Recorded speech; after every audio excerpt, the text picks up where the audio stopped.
Well, warm welcome to today's talk. It's Monday evening, the 17th of January. Now, I've been getting literally hundreds of questions about the relative advantage of vaccination now we are in the age of Omicron, because we know that Omicron is causing less severe disease, and we know that there's fairly high amounts of immunity around anyway. In the United Kingdom, for example, as in the States, it's fairly similar. Over 95% of people have antibodies at the moment. So what should the advice on vaccination be? Well, let's look at the official advice first of all. And now, if we look at the advice from the Centers for Disease Control in the States, we see this was updated on the 12th of January. And basically, it looks like there's been no change, really. They don't seem to have changed the vaccination advice at all, as far as I can see. Everyone aged 5 and older can get vaccinated against COVID-19. COVID-19 vaccines are effective at helping protect against severe disease and death. The benefits of COVID-19 vaccine outweigh the known and potential risks, which are rare. And we could go on looking at the CDC advice in detail there, but I always put the link, of course, you can look at it for yourself. So that was updated on the 12th of January, well into the Omicron period, of course, and the advice seems to be the same. So what about the United? So that was the CDC advice there, and that's the reference. It doesn't seem to be any change. Updated on the 12th of January. UK Health Security Agency. NHS is offering COVID-19 vaccines to children, young people aged 12 to 17. So that's the same. That's as was. 2 doses of vaccine 12 weeks apart. Now, this is quite important. If the vaccine doses are 12 weeks apart, the UK authorities, and indeed some data, is showing that the likelihood of getting an inflammatory cardiac condition is less if the vaccine doses are 12 weeks apart. So that's what we're doing in the UK. We're giving it 12 weeks apart. And this does make a lot of sense to have this longer time gap. And we also know from previous data that the longer time gap actually improves the quality of the immunological response overall. It takes a little longer to get there, of course, because you've got a 12-week time gap. So that's what we're recommending. Or 12 weeks after a positive test. Now, this is another question I get asked very frequently. I'm just recovering from COVID. Should I have another dose of vaccine? If I've had one dose, then you get COVID, then you get an infection.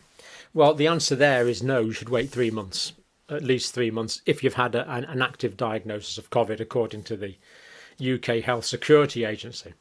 Now, of course, the difference is that we're now... So that was the advice there. That's COVID vaccine and guide for eligible children. That's from the government site there. Check all these out for yourself. The change is this: hundreds of thousands of teens to get boosted on the NHS. So the boosters are the change that's just been announced. So actually starting today, starting on Monday, UK boosters for 16 and 17-year-olds, at least in England, starting today. 600,000 people aged 16 and 17 have had 2 doses already. So this is quite a lot of people that are now eligible for boosters. 800 and basically 900,000 young people have had at least 1 dose, so they'd have to have a second dose in order to get boosted. There's a lot of people now qualifying for boosters in the UK, and this is what is being advised by the, as we see there, we see it being advised by the NHS. Every eligible 16 and 17-year-old will be able to book their vital booster jab online from tomorrow, Monday. That's today. As the fastest and most successful vaccination programme in NHS history continues to expand, etc. And here we see various people singing the praises of the vaccine to try and promote it. So now, as far as I can see, the Joint Committee on Vaccination and Immunity guidance hasn't been updated yet. So they have issued this advice. It's been reflected on the NHS site, but as far as I can see, it's not actually yet reflected on the JVCI site. So that I would expect that to be the next day or two. NHS cannot vaccinate 16 and 17-year-olds within 12 weeks, 84 days of a positive COVID test. I think this is an important point. And wherever you live, you've got to follow the local guidelines, of course, but that does seem like pretty good advice to wait if you've had an active infection. The reason being, of course, if you've had the active infection, you'll have antibodies, high levels of antibodies to the active infection. When you're given the vaccine will interact, because the vaccine is the antigen. The antibodies will interact with that vaccine-based antigen, and you'll get an inflammatory reaction, which of course is what we don't want.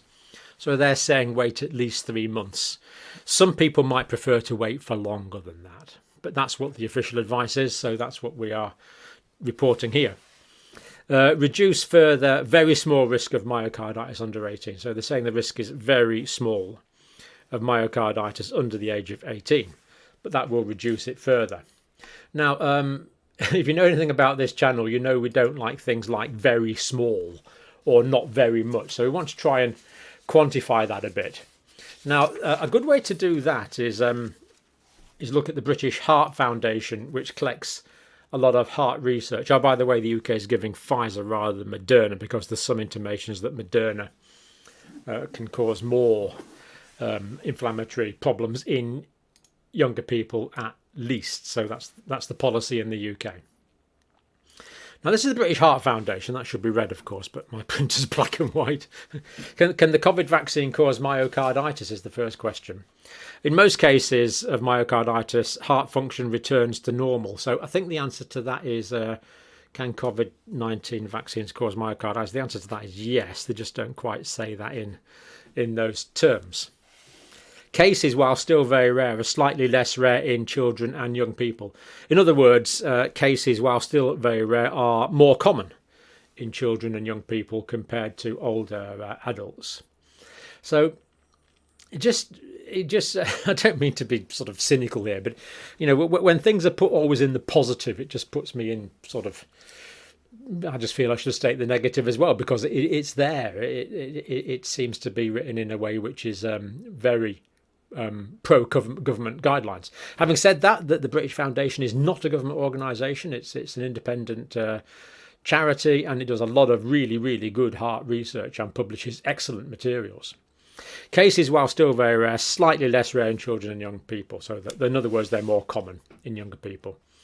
Millions around the world have had a COVID vaccine, and they say virtually all of them without long-term side effects. Well, virtually all. Again, it's not very quantified, is it? The Oxford this is a direct quote from the site. The Oxford AstraZeneca vaccine has not been linked to an increased risk of myocarditis. So why the heck aren't we giving it to selected people, younger people? Let me read that again. The Oxford AstraZeneca vaccine has not been linked to an increased risk of myocarditis. Now, it has been linked to an increased risk of thrombocytopenia, particularly in young women. So really, I have not seen the government say why they are not giving Oxford AstraZeneca vaccine to younger men, because the balance of risk there would seem worth elucidating to me. But we're going all the way down the mRNA route, which would seem a bit strange, given that statement there is a direct quote, as we've said. Getting COVID-19 itself can lead to myocarditis. Well, yes, that is true. And what all these reports say is the risk of myocarditis if you have COVID is always greater than the risk of myocarditis from vaccination. Now, they don't absolutely spell that out in black and white terms for all the different age groups, but it's strongly implied. Who is at risk of myocarditis following vaccine? Mostly detected in young men aged 12 to 29. Nearly always, usually, well, they say usually, they're right, I can't remember the percentage, but by far the most common after the second dose of vaccine. Israel study found 4 cases in 100,000 men, but that's men of all ages as far as I know. So slightly, as far as I know, that's men of all ages. So it doesn't quite give the exact impression. Women, fewer than 1 in 100,000 for women. But again, presumably some of these women, it doesn't specify, but presumably some of these women were in their 80s and older women. Are children and young people at higher risk of heart inflammation from vaccines? Causes of heart inflammation after vaccines, while still very rare, slightly less rare in children, in other words, more common in children, in adults up to the age of 39. So again, they're putting it in very positive terms. So the UK, up to the 15th of December 2021. So, okay, it's reasonably up to date. 12 to 17-year-olds, 39 cases of myocarditis or pericarditis, heart inflammation reported. That's 18 cases per million doses of vaccine reported. Now, having said that, I've personally talked to some young people who've had a degree of chest pain after vaccination, reported it to medical authorities, and it hasn't been followed up on. So is this being underreported? I strongly suspect it may well be being underreported. 18 to 29-year-olds, 29 per million doses. 30 to 39-year-olds, 22 per million doses. So we see it's most common in this young adult age group, mostly in young men. Medicines and Healthcare Products and Regulatory Authorities and the 4 chief medical officers, Northern Ireland, England, Scotland and Wales, confirm the Pfizer-BioNTech vaccine is safe and effective in children aged 12 to 15. Well, to say it's safe is overstatement. That's an all-inclusive statement, so I really can't say I agree with the chief medical officers there, to be quite honest.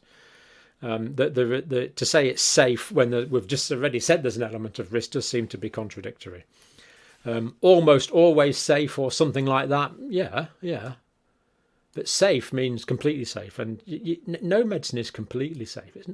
It's not safe to take paracetamol. It's overwhelmingly acetaminophen. It's overwhelmingly likely you'll be absolutely fine, but we can never guarantee it's safe. Safe is just not a term I like to use in healthcare. It's always a degree of risk. As well as vulnerable children from the age of 5, of course, and in the States, of course, it's all children from the age of 5. Now, this is an interesting one, thinking about footballers. Is there a risk of cardiac arrest following the COVID vaccine? Now, cardiac arrest, of course, means that the heart basically stops or goes into a condition called ventricular fibrillation. Cardiac output and blood pressure drop to essentially nothing. And, of course, without treatment, that means you've dropped dead. Hopefully, you'll be treated with a defibrillator if it's ventricular fibrillation. But that's cardiac arrest. It doesn't get much more serious in medicine than that. And this is a direct quote from the British Heart Foundation. Is there a risk of cardiac arrest from the COVID vaccine? No, they say. There is no evidence that people are at risk of cardiac arrest in the days or weeks following the vaccine. So pretty definitive. Now, they quote a study here of 4 million vaccinated people from Denmark. From the 4 million vaccinated people, again, not age split up there, but there was 269 had heart inflammation. And of course, most of these would be young men. But they really couldn't have picked a worse example because, of course, on this channel, we've talked to Professor Niels Høiby, probably the most eminent physician in this field in Denmark. And he's advised the Danish government, albeit informally, but the Danish government have changed their guidelines as a result of Professor Høiby's advice, and they now aspirate the injections. So you would expect less cases of heart inflammation in Denmark because they're aspirating. I'll put the links to his video on. That's Professor Høiby's video there. Lovely gentleman, great scientist, highly recommended video. And Professor Høiby in that video did report to me directly that he'd done a statistical analysis on his data, and myocarditis 3 times more prevalent in Norway where they are not aspirating. So Denmark, where they are aspirating, we had, 269 cases. Norway, so Denmark, where they are aspirating, 269. Norway, where they are not aspirating, we would expect 3 times more, according to Professor Høiby on that video. So, and again, of course, in the UK and the United States, we're not aspirating as they are in Denmark, as we've talked about before. Found there were, back to the British Heart Foundation, found there were no deaths or diagnosis of heart failure in people who were diagnosed with myocarditis or pericarditis after being vaccinated. So that's good. So that's quoting the Danish study again. So this is the British Heart Foundation quoting the Danish study, which of course is where they do vaccinate. In the UK, no figures have been published for cardiac arrest in under 18s following the vaccine. So we simply don't know. And then there's a bit of a non sequitur here from the Heart Foundation, which means there have been a tiny number too small to be published or none at all. Well, either that or they weren't reported, so or recognised as such. So bit of a non sequitur there. It's a bit surprising the British Heart Foundation were so non-sequential. But there you go. Catching COVID-19, on the other hand, can significantly increase your risk of cardiac arrest and death. And I think the evidence for that, because we know that a complication of COVID-19 is myocarditis, pericarditis. That's not in dispute. Now, this is interesting. Is there a link between the COVID vaccine and cardiac arrest in football matches? Because we've seen, there was some player, I can't remember his name now, but he collapsed on the field not long after being vaccinated. So is there a risk? Again, they say no, there isn't. Now, very definitive statement here from the British Heart Foundation. Really very definitive. And unless that's backed up by definitive data, personally, I wouldn't want to be as definitive as that. But this is the British Heart Foundation. Although more research is being carried out into the long-term effects. Okay, so they're admitting there's unknowns about the long-term effects there. Having previously had a coronavirus infection is much more likely than the COVID-19 vaccine to lead to heart problems. Okay, I think we can accept that. Although these cardiac arrests may not be linked to coronavirus infection either. So these young footballers in the prime of life and the peak of physical fitness, professionals that have had cardiac events on the field, what the British Heart Foundation here is saying that there's no link with the vaccination, which I think is a bit of an overstretch from the British Heart Foundation. There could be some link. But they are saying, which I agree with, that it's more likely to be that they've had COVID-19 in the days or weeks before the great exertion of the football match. And it's the heart inflammation from the COVID-19 which has caused them to have a cardiac arrest. But that is supposition. So I just put this information to you as I read it and as I try to make sense of it.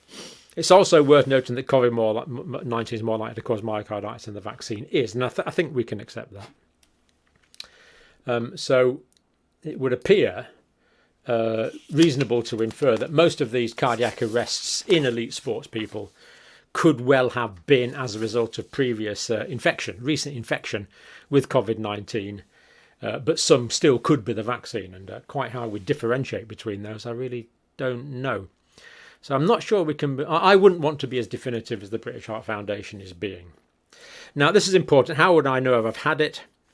So symptoms generally appear within 3 to 5 days, usually no more than a week. So we're talking about 3 to 5 days, typically no more than 7 days, usually. Pain or tightness in the chest, which may spread across the body. And the areas that would particularly concern me are those where we get myocardial pain. So pain in the centre of the chest, to the left of the chest, into the left arm, into the left hand, up into the neck, up into the lower jaw, down into the epigastric area about there would be the areas that would concern me most, because that's the classic myocardial distribution pain that we all recognise so well. That drum that into students over many decades.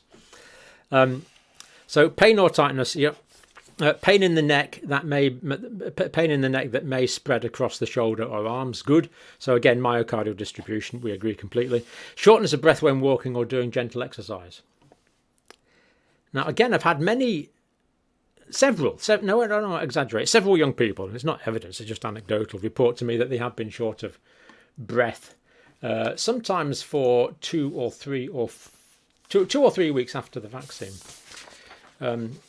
Because you see, if someone has heart inflammation, I'd really want them to rest and not exercise. This is the big issue.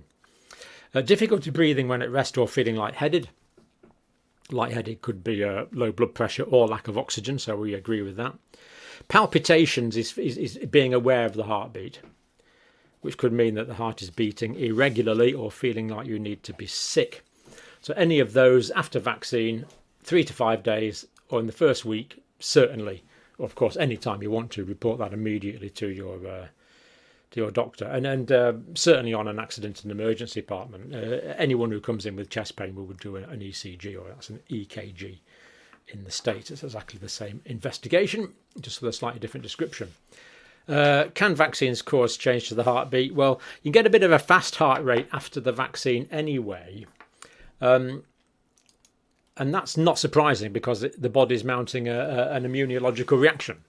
So if you have an infection, your heart rate will go up because you're mounting an immunological reaction. So that's not surprising. But will it go very fast, like a pathological tachycardia? Well, it doesn't really answer that. It doesn't really answer that question. Tachy just means fast heartbeat, tachycardia. So it doesn't really answer that. I've heard people. I've heard about people getting myocarditis of the vaccine. Should I have my second booster dose? So they say yes, you should. If you're worried, still get your booster dose. That's what they're saying. I was diagnosed with myocarditis after having the vaccine. Should I go ahead and book my second dose? Well, if you've had complications with first dose of the vaccine, I would not take a second dose of a vaccine unless a senior physician told me to. So, and thankfully they agree with that. No. So if you've had heart inflammation after the first vaccine, you should not have a second one. And of course, if you're talking about perhaps women who've had thrombocytopenia, thrombosis after the first dose of vaccine, or neurological symptoms after the first dose of vaccine, you certainly would want to take very senior medical advice before you had a second dose. Certainly wouldn't be a decision for a local vaccinator. So good to see they're saying a no there. I've had myocarditis or pericarditis in the past. Should I still have a COVID vaccine? They're saying yes. Myocarditis, most commonly in young people, of course, is caused by viral infections. And when they go away, hopefully the myocarditis will as well, though of course people can be left with myocardial damage. But the advice there is, if you've had myocarditis in the past and it's unrelated to the vaccine, then they are saying carry on with the vaccine. Again, personally, I've been more comfortable with a cardiologist advising on individual bases on that, but there you go, that's what they're saying. Are there still unanswered questions? Yes, there are. Okay, so that's what the British Heart Foundation is saying in terms of evidence. Now, let's just look at a couple of videos. The first one is a Canadian bloke with a tattoo getting vaccinated. Just watch that and just watch carefully what the vaccinator does. So first one, Canadian bloke. And here we are. In we go. Straight in, no aspiration at all, into Canadian bloke with tattoo. There you go, she didn't aspirate. And she must know she's being videoed. What about Mrs. Trudeau? Here's Mrs. Trudeau. Is she going to get aspirated? Inject straight away, no aspiration either for Mrs. Trudeau. It makes me uncomfortable to watch people getting vaccinated. Now let's look at a British bloke here being vaccinated. So this one's British bloke. In we go. Injecting straight away. Lots of photography, but no aspiration. Looks pleased with himself. Okay, absolutely fine. So good for you, British bloke. You're not going to bleed on me. And this is a doctor who's doing the done. vaccinating Fantastic. here. That is a... But of course, it's not just any doctor. It is Sir Professor Jonathan Van Tam, at the time Deputy Chief Medical Officer, absolutely fine. who was apparently happy to go on TV, vaccinate the then Health Secretary Matt Hancock, and not aspirate. And it just makes me squirm seeing an intramuscular injection being injected without aspirating. Now, of course, you've heard me talking to you there, or you can watch the Chief Medical Officer. Now, to be fair, the Deputy Chief Medical Officer was following the guidelines. It's just that we think the guidelines are wrong. Now, if Professor Van Tam would like to come on, I would just love to have him on, and we would talk about this in an open way. And, he's one of the most senior medical professors in the country. If he wants to give me his medical rationale, I'll just sit there and say, yes, Professor, I understand now, but explain it to me, please, because at the moment I do not understand how you know when you stick that needle in, a muscle, how the heck do you know you're not in a blood vessel unless you aspirate? The answer is, I don't think you do. So, open invitation. Sir, please, love to talk to you. Won't be adversarial, it'll be a genuine me seeking for information as to why you perform injections as you do and why, as per the guidelines. Now let's look at an example from Cumbria, a local nurse from Cumbria. Let's see if this young lady gets anything better. So drawing the vaccine up, in we go, draw back and give it. What is so hard about that? Thank you, ma'am, for giving a good demonstration. In, are we in a vessel? Draw back. No blood, therefore we're not, therefore put it in. There we go. So,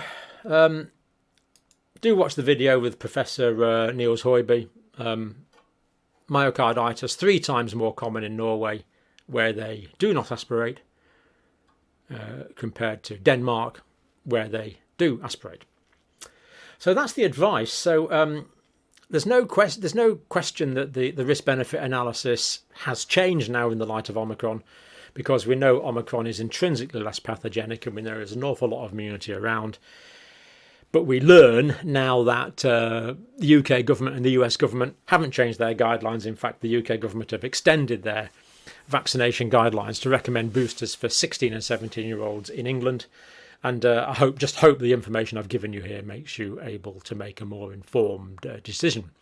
And thank you very much for watching.